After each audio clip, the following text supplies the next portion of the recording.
of truth and virtue. Japanese example. Now, let us see, with this cultural upbringing, how do Japanese children conceptualize truth and virtue? Well, virtue, let me explain what do we mean by virtue over here. Virtue would mean something that is appreciated in the culture. A virtue is something that you would like to point out as something very good in a person. So virtue in Japanese culture is acceptance of the collective truth. Virtue in Japanese culture is the acceptance of group norms. What they are saying, to be able to merge with them and to be able to work with them collaboratively. So working collaboratively, having less competition, and taking all the group along is a virtue, is something highly appreciated in Japanese culture, and truth is what exists within the group. That means what is collectively thought to be right is the truth. So in Japanese culture, the children especially show little value of personal choice or freedom of thought. Now, the schools are geared in Japan in a way that this personal choice and freedom of thought is sort of not appreciated to that extent. And then the children are somehow socialized into being rather quiet rather than risking to think differently. So they would like to only express their opinions if they think that the opinion that they express is more towards what the whole group is thinking. So conformity to the given norms is extremely important.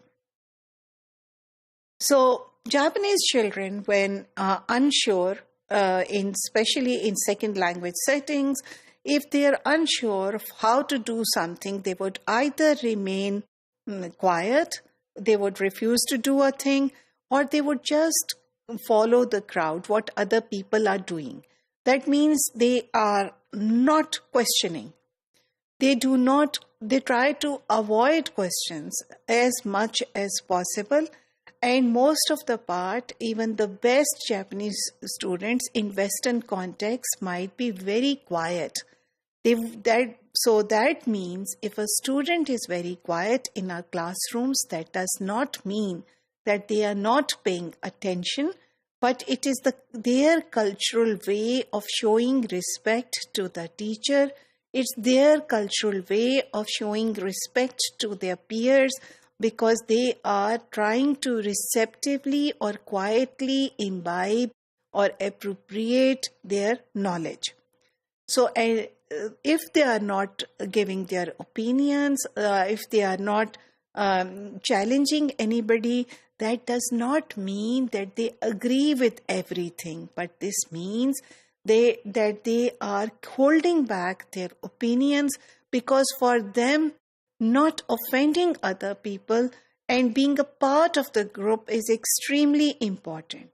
So when they are more often than not, when they are given open-ended questions, they will give general answers to it, and they would answer aspects that they are more sure that the whole group would agree with, rather than putting forth a completely new or novel solution to the problem they are discussing.